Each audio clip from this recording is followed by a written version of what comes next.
Good morning, students. നമുക്ക് അടുത്തൊരു problem equation solve by direct integration അടുത്തൊരു പ്രോബ്ലം ചെയ്യാം. പ്രോബ്ലം ഇതാണ് do square z by do x into do y equal to e raise to minus y cos x. ഇത് നമുക്ക് solve ചെയ്യണം. Solve ചെയ്ത് Z കണ്ടുപിടിക്കണം. അപ്പൊ ആദ്യം എന്ത് ചെയ്യണം? നമ്മൾ do by do x of do z by do y is equal to e raise to minus y cos x എന്നില്ല. ഇനി അതിന് എന്ത് ചെയ്യണം?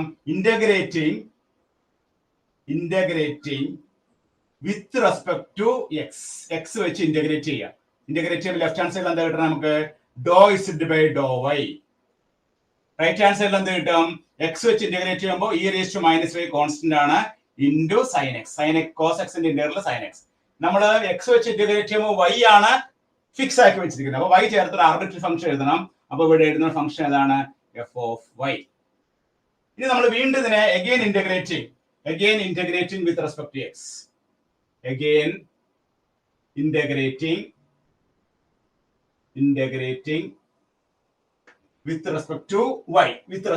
രണ്ടാമത് നമ്മൾ with respect to y വെച്ച് ഇന്റഗ്രേറ്റ് ചെയ്യാം. അപ്പൊ നമുക്ക് എന്ത് കിട്ടും?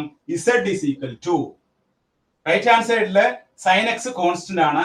അപ്പൊ sin x into e raised to minus y into minus 1 plus fy നെ നമ്മൾ ഇന്റഗ്രേറ്റ് ചെയ്യുമ്പോൾ എന്ത് വരും? നമുക്ക് integral of F of Y D Y. F of Y എന്തോ നമുക്ക് അറിയില്ല, അതുകൊണ്ട് integral F of Y D Y എന്ന് എഴുതുന്നു.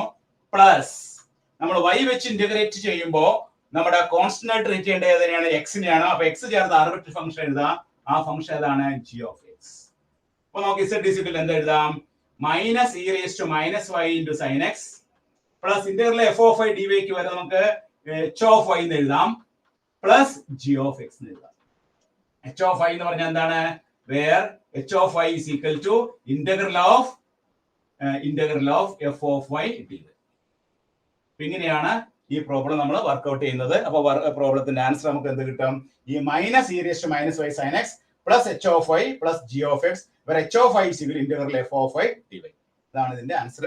അപ്പോൾ പ്രത്യേകം ശ്രദ്ധിക്കേണ്ട പോയിന്റ്, എക്സ് വെച്ച് ഇന്റഗ്രേറ്റ് ചെയ്യുമ്പോൾ നമ്മൾ ഇടേണ്ട കോൺസ്റ്റന്റ് എഫ് ഓഫ് വൈ ആണ്. അവർ വൈ വെച്ച് ഇന്റഗ്രേറ്റ് ചെയ്യുമ്പോൾ നമ്മൾ ഇടേണ്ടത് എക്സ് ചേർത്തുള്ള ഫംഗ്ഷൻ ആണ് നമ്മൾ കോൺസ്റ്റന്റ് ആയിട്ട് ഇടേണ്ടത് കേട്ടോ. അപ്പൊ എല്ലാവരും എഴുതിയെടുത്തോളൂ.